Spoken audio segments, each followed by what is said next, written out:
اللہ اللہ اللہ۔ آپ نے نام سنا ہوگا محمود غزنوی اور ایاز کا، ان کا باہم محبت کا رشتہ بہت گہرا تھا۔ ایاز ٹوٹ کے چاہتا تھا بادشاہ کو، اب دیگر مصاحبین حسد کرتے تھے، بغض رکھتے تھے، وہ کہتے تھے یہ کوئی کیا اس میں کرشمہ اور کمال ہے کہ بادشاہ اس کو اتنا ہی چاہتا ہے۔ تو بادشاہ جب ان وزراء کا، مشیروں کا حسد حد سے بڑا ہوا دیکھا تو ایک دن سب کو اپنے دربار میں حاضر کیا۔ دربار میں ایک تالاب تھا، تو اس میں مٹھی بھر کے موتیوں کی پھینک دی، اور ایک ایک وزیر کو کہا کہ یہ موتی نکال کے لاؤ، اور یہ خیال کرنا کہ تمہارا لباس بھی، تمہارا بدن بھی نہیں بھیگنا چاہیے۔ تو سب نے کہا کہ یہ عجیب بات ہے کہ حوض کی تہہ سے موتی نکال کے لائیں اور لباس بھی نہ بھیگے اور بدن بھی نہ بھیگے، یہ تو لازمی ہوگا۔ پھر دوسرے وزیر کو کہتا کہ یہ موتی نکال کے لاؤ، تمہارا لباس بھی نہیں بھیگنا چاہیے، تمہارا بدن بھی نہیں بھیگنا چاہیے۔ تو وہ آگے سے حجت کرتا یہ کیسے ہو سکتا ہے کہ بدن بھی اور لباس بھی نہ بھیگے اور موتی بھی نکال لاؤں؟ تیسرے کو، چوتھے کو، پانچویں کو، ہر ایک آگے سے حجت کرے، یہ کیسے ہو سکتا ہے؟ پھر ایاز آ گیا، تو بادشاہ نے ایاز کو کہا کہ یہ موتی نکال کے لانے ہیں اور تمہارا لباس بھی اور تمہارا بدن بھی نہیں بھیگنا چاہیے۔ ایاز نے فوراً چھلانگ لگائی اور موتی نکالے۔ جب باہر نکلا تو بدن اور لباس پانی سے نچڑ رہا تھا، تو ایسے موتی بادشاہ کو پیش کیے اور بدن کپ کپا رہا تھا۔ تو بادشاہ بڑے غصے سے کہا کہ ایاز، تمہارا بدن بھیگ گیا، تمہارے کپڑے بھی بھیگ گئے، میں نے کہا تھا لباس بھی نہیں بھیگنا چاہیے، کپڑے بھی نہیں بھیگنے چاہیے۔ تو ایاز بڑی لجاجت سے عرض کرنے لگا، بادشاہ سلامت، آپ کے دو حکم تھے، ایک یہ کہ موتی نکال کے لانے ہیں، دوسرا حکم یہ تھا کہ لباس اور کپڑے بھیگنے نہیں چاہیے۔ تو ایک حکم میں نے پورا کر دیا ہے، دوسرے کی معافی چاہتا ہوں۔ تو صاحب، اللہ نے حضرت انسان کے سینے میں جذبات کا ایک جہاں آباد کیا ہے، شیطان کو بھی انسان کے پیچھے لگا دیا، اس کی آزمائش کے لیے، اس کے امتحان کے لیے۔ نفس بھی اس کے اندر موجود ہے، اور دوسری جانب اس کو گناہوں سے منع بھی کیا اور نیکی کی تلقین بھی کی۔ اب کتنی مشکل زندگی ہے حضرت انسان کی، آئی جان شکنجے اندر جویں ویلنے دے وچ گنا، کتنی مشکل زندگی ہے۔ خواہشیں ہیں کہ آوارہ ہیں، آرزویں ہیں کہ بے قابو ہیں، اور دوسری جانب اللہ کا حکم ہے۔ اب کیا کرے؟ تو گناہ کرنے کے بعد پھر اللہ کے حضور توبہ کر لے، جو ممکن ہو وہ نیکی کرے، اور گناہ سے مقدور بچنے کی کوشش کرے، لیکن بشری تقاضوں کے تحت اگر اس سے گناہ کبھی سرزد ہو جائے تو اس پر اکڑے نہ اور اس پہ مصر نہ رہے، اس پہ اصرار نہ کرے، بلکہ فوراً اللہ کے حضور توبہ کرے۔ گناہ کرنے کے بعد بندہ جب توبہ کرتا ہے، التائب من الذنب کمن لا ذنب لہ، تو وہ ایسے ہوتا ہے جس طرح اس نے گناہ کیا ہوا ہی نہیں۔ بندہ 100 بار گناہ کر کے توبہ کرے، اللہ 100 بار معاف فرما دیتا۔ وہ کریم ہے، 70 ماؤں سے زیادہ پیار کرتا ہے۔ تو بندے اس کی دہلیز پہ جب توبہ کرتے ہیں، رجوع کرتے ہیں اور اس سے معافی مانگتے ہیں، تو وہ یہ نہیں دیکھتا کہ یہ گناہ گار کتنا بڑا ہے، وہ یہ دیکھتا ہے کہ یہ میری دہلیز پہ آیا ہے، اور اس کے ما قبل کے سارے گناہ معاف بھی کرتا ہے، بلکہ گناہوں کو بدل کے نیکیوں میں بھی تبدیل کر دیتا ہے۔ آئیے اب قرآن مجید میں ان لوگوں کی کہانی بھی پڑھیے جو اپنی زندگی کو اپنے مالک کے نام لگا چکے ہیں، اور ان سے اگر کوئی معاملہ سرزد ہو جاتا ہے تو وہ کس قدر اللہ سے ڈرتے ہیں۔ والذین یؤتون ما آتوا وقلوبہم وجلہ انہم الی ربہم راجعون۔ فرمایا کہ وہ لوگ جب ان سے کوئی خطا سرزد ہو جاتی ہے، کوئی گناہ ہو جاتا ہے، تو ان کے دل لرز جاتے ہیں، خوف خدا سے وہ کانپنے لگ جاتے ہیں۔ انہم الی ربہم راجعون، تو وہ اپنے رب کی طرف رجوع کرنے والے ہوتے ہیں۔ اگر ان سے کبھی کوئی گناہ سرزد ہو جائے، ان سے کوئی غلطی سرزد ہو جائے، تو پھر اس پہ ضد نہیں کرتے، اس پر مصر نہیں ہو جاتے، اس پر حجتیں اور دلیلیں نہیں لاتے، بلکہ وہ کیا کرتے ہیں؟ فوراً اللہ کے حضور رجوع کرتے ہیں اور معافی مانگتے ہیں، اور اللہ کو یہ بہت پسند ہے کہ کوئی مجھ سے معافی مانگے، اور اللہ انہیں معاف کر دیتا ہے۔ اللہ اکبر۔ حضرت عبداللہ ابن مسعود رضی اللہ تعالیٰ عنہ فرماتے ہیں کہ مومن کی یہ شان ہے کہ جب وہ گناہ کر بیٹھے تو وہ یوں محسوس کرتا ہے جس طرح پہاڑ تلے آ گیا ہے۔ یہ اس کی کیفیت ہے کہ گناہ کرنے کے بعد، نافرمانی کرنے کے بعد اس کا دل لرز اٹھتا ہے۔ وَقُلُوبُهُمْ وَجِلَةٌ، ان کے دل خوف خدا سے لرزنے لگ جاتے ہیں کہ ہم سے یہ گناہ کیوں سرزد ہو گیا، یہ تو اللہ کی ناراضگی کا سبب ہے۔ تو حضرت عبداللہ ابن مسعود فرماتے ہیں یوں محسوس کرتے ہیں جس طرح پہاڑ تلے آ گیا ہے اور پہاڑ ابھی گر جائے گا اور انہیں کچل دے گا، تو وہ جلدی جلدی تلافی کرتے ہیں، توبہ کرتے ہیں، رجوع اللہ کرتے ہیں تاکہ ہمارا گناہ معاف ہو جائے۔ اور منافق کی مثال بھی بیان کی گئی، جب وہ گناہ کرتا ہے تو یوں محسوس کرتا ہے جیسے بدن پہ مکھی بیٹھی تھی، ہلکے اشارے سے اڑا دی۔ سویر سے لے کر شام تک کتنی بار ہم اپنے بدن پہ بیٹھی مکھیاں اڑا دیتے ہیں اور ہمیں شام کو یاد بھی نہیں ہوتا کہ یہ عمل ہم نے کتنی بار کیا ہے۔ میں اور آپ اپنے اندر اتر کر کے دیکھ سکتے ہیں ہماری کیفیت باطن کیا ہے۔ نمازیں چھوڑی، جھوٹ بولا، غیبت کی، چغلی کی، کسی کا دل دکھایا، کسی کو تکلیف دی، گالی گلوچ کیا، سب و شتم کیا، سویر سے شام تک کیا کیا گناہ کیے، کبھی خیال بھٹکے، کبھی سوچیں آوارہ ہوئیں، کبھی نگاہوں نے بدکاریاں کی، کبھی زبان نے جرم کیے، اور شام کو ہمیں یاد بھی نہیں ہوتا کہ آج ہم نے کیا کیا جرائم کیے، آج ہم نے کیا کیا گناہ کیے۔ اگر ہماری یہ کیفیت ہے تو یہ عملی نفاق ہے کہ بدن پہ مکھی بیٹھی اور اڑا دی۔ اور اگر ہماری کیفیت یہ ہے کہ گناہ کے بعد یہ محسوس ہوتا ہے کہ ہم پہاڑ تلے آ گئے اور اللہ کی ناراضگی ہم نے مول لے لیے اور جلدی جلدی توبہ کر کے رجوع کرنے کی جانب بڑھتے ہیں، تو پھر مبارک ہو، نہیں تو مجھے اور آپ کو اپنا محاسبہ کرنا چاہیے۔ ہمارے دلوں پر زنگ چڑھ گئے ہیں اور ہماری کیفیت یہ ہو گئی ہے کہ گناہ کرنے کے بعد بھی ہم ڈٹے رہتے ہیں، جبکہ زندگی اصحاب رسول کی دیکھیے ان سے بھی کبھی کوئی خطا سرزد ہو جاتی تو وہ فوراً اس گناہ کی تلافی کے لیے حضور کی بارگاہ میں حاضر ہو جاتے۔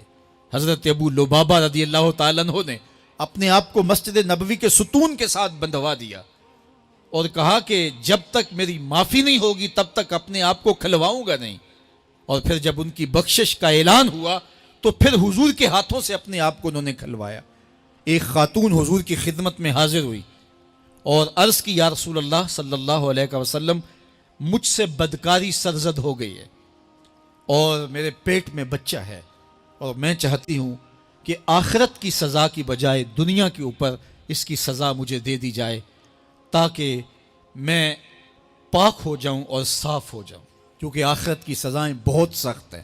اللہ کے محبوب علیہ السلام نے جبریل امین سے ایک دن پوچھا تھا مجھے جہنم کے عذابوں کا ذکر سناؤ، تو عرض کی یا رسول اللہ صلی اللہ علیہ وسلم، سب سے ہلکا عذاب، اخف العذاب، ہلکا ترین عذاب یہ ہے کہ جہنمی کے پاؤں میں آگ کے جوتے رکھے جائیں گے، باقی اس کے پورے بدن پہ آگ نہیں ہوگی، صرف آگ کے جوتے اس کو پہنائے جائیں گے، لیکن اس کی حدت، گرمی اور شدت اتنی ہوگی، یغلی منہما دماغہ، اس کی شدت سے اس کا دماغ پگھل کر ناک اور کانوں کے ذریعے سے باہر آنا شروع ہو جائے گا۔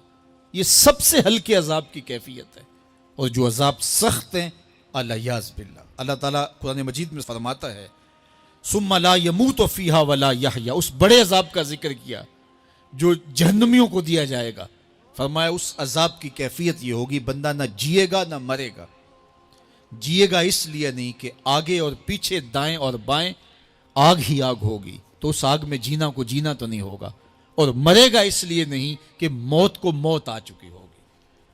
جنت میں جنتیوں کو ایک ہی ڈر اور خدشہ ہوگا کہیں موت نہ آ جائے، اور جہنمیوں کو ایک ہی امید ہوگی کہیں موت آ جائے اور جان چھوٹ جائے۔ اللہ تعالیٰ مینڈے کی شکل میں موت کو لائے گا اور موت کو ذبح کیا جائے گا۔ جنتی جنت سے اور جہنمی جہنم سے دیکھ رہے ہوں گے، جب موت کو ذبح کر دیا جائے گا اب موت نہیں ہے، تو جنتی اتنے خوش ہو جائیں گے کہ اگر موت کو موت نہ آئی ہوتی تو یہ خوشی سے مر جاتے، اور جہنمی اتنے مایوس، دکھی اور پریشان ہوں گے کہ اگر موت کو موت نہ آئی ہوتی تو یہ صدمے سے مر جاتے۔ تو وہ کتنا سخت عذاب ہوگا. اللہ یاز باللہ کے ہلکے ترین عذاب کی کیفیت یہ ہے کہ پاؤں میں آگ کا جوتا اور دماغ پگھل کے ناک اور کانوں کے راستے سے باہر آ جائے. تو اس نے عرض کی یا رسول اللہ صلی اللہ علیہ وسلم میرے اوپر حد جاری کر دیجئے. اور اس نے کہا کہ میرے پیٹ میں جو ہے وہ بچہ ہے.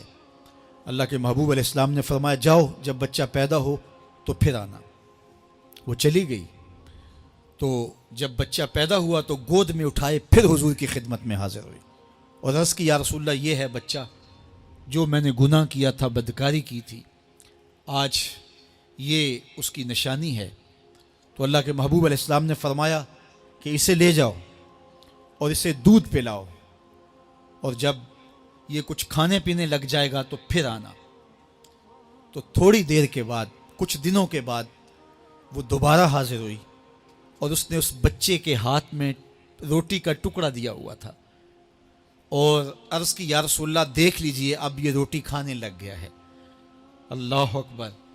تو اللہ کے محبوب نے فرمایا انہیں لے جاؤ اور جا کے انہیں سنگسار کر دو.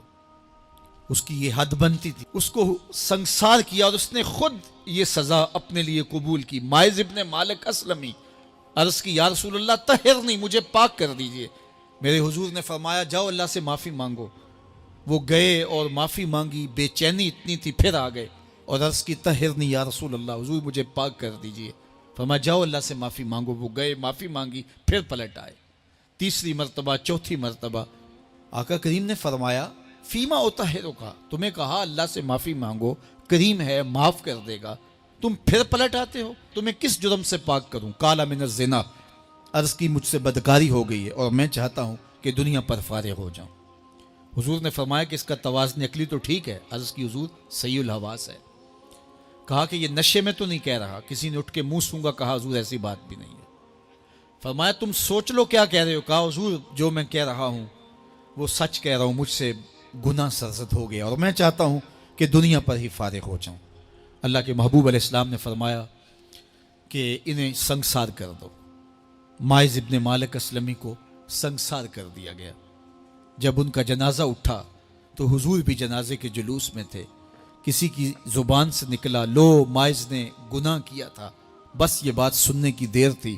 اللہ کے محبوب کے چہرے پہ جلال آ گیا. فرمایا خبردار اگر کسی نے میرے مائز پہ بات کی. میرے مائز نے ایسی سچی توبہ کی ہے اگر روئے زمین کے تمام مسلمانوں میں بانٹ دی جائے لکفاہم، سب کی مغفرت ہو جائے. کہ انہوں نے اپنے آپ کو خود پیش کیا ہے. اب مائز ابن مالک کا جنازہ اللہ کے رسول نے خود پڑھایا. بلکہ مسلم کتاب الحدود میں ہے کہ ان کے جنازے کے دوسرے دن یا تیسرے دن حضور ان کے ہاں تشریف لے گئے. اور جب آقا گئے وہم جلوسن، تو لوگ وہاں بیٹھے ہوئے تھے. تو میرے آقا نے فرمایا استغفروا لمائز، مائز کے لیے بخشش اور مغفرت کی دعا کرو. تو یہ بات ذہن نشین کیجئے کہ یہ وہ لوگ تھے کہ جن سے کبھی کوئی گناہ سرزد ہو جاتا تو وہ جلد توبہ کرتے اور اس کی بڑی سے بڑی حد اور سزا بھی ہوتی تو وہ بھی کاٹنے کے لیے تیار ہو جاتے. میں اور آپ دیکھیں کہ ہماری زندگی میں اگر گناہ ہیں اور ہمیں سچی توبہ کی توفیق بھی نصیب نہیں ہے تو پھر ہم سوچ لیں کہ ہم کہاں کھڑے ہیں. دیکھیے اللہ دلوں کے بھید جانتا ہے. سچی توبہ یہ ہے کہ جو کیے پر ندامت ہو اور آئندہ نہ کرنے کا عزم مصمم ہو، پکا ارادہ ہو کہ یہ گناہ زندگی میں دوبارہ نہیں کروں گا. الگ بات ہے کہ پھر دوبارہ اس سے سرزد ہو جائے، لیکن جب وہ توبہ کر رہا ہو تو اس وقت اس کا پختہ عزم ہو اور اس کے دل کے کسی گوشے میں نہ ہو کہ چلو میں توبہ کر لیتا ہوں اور پھر ہو گیا تو پھر کر لوں گا. پکا عزم ہو کہ دوبارہ یہ گناہ نہیں کروں گا. اور اگر زبان سے توبہ توبہ کر رہا ہو اور دل میں ہو کہ ٹھیک ہے یہ تو صبح بھی مجھ سے عمل بد سرزد ہونا ہے، تو اللہ تعالیٰ سے یہ مذاق کرنے والی بات ہے. اور اللہ تعالیٰ سے جو مذاق کرتا ہے وہ کہاں کھڑا ہے وہ خود سوچ لے. وہ کیا کسی نے کہا تھا کہ توبہ کی پھر توبہ کی پھر توبہ کر کے توڑ دی، میری اس توبہ پہ توبہ توبہ توبہ کر اٹھی. تو ایسی توبہ نہیں ہے کہ جو رسماً کسی مجلس میں چلے گئے، کسی اجتماع میں چلے گئے تو سب لوگوں نے توبہ توبہ کی تو وہ بھی توبہ توبہ کرتا رہا، لیکن اس کا عزم مصمم پختہ ارادہ نہیں تھا گناہوں کو چھوڑنے کا، تو یہ توبہ نہیں، یہ مذاق ہے۔ اس لیے اللہ کے حضور سچی توبہ یہ ہے کہ ما قبل کے گناہوں سے ندامت پیدا ہو جائے اور سچے دل سے ارادہ کیا جائے، پختہ عزم کیا جائے کہ دوبارہ میں یہ گناہ نہیں کروں گا۔ یہ الگ بات ہے کچھ عرصے بعد اس سے پھر سرزد ہو جائے، پھر وہ گناہ ہو جائے، تو پھر وہ پکی توبہ کرے، تو 100 بار بھی گناہ کرے گا، 100 بار بھی توبہ کرے گا، اللہ 100 بار قبول کرے گا۔ لیکن اندت توبہ اس کا عزم مصمم ہونا چاہیے، اس کا عزم پختہ ہونا چاہیے۔ محض لفظوں سے توبہ توبہ پکارنا اور دل توبہ نہ کر رہا ہو اور دل عزم مصمم نہ رکھتا ہو تو یہ توبہ نہیں ہے۔ اس لیے سچی توبہ اللہ کے حضور اپنے گناہوں کی پیش کرنی، یہ اہل ایمان کا طریقہ ہے۔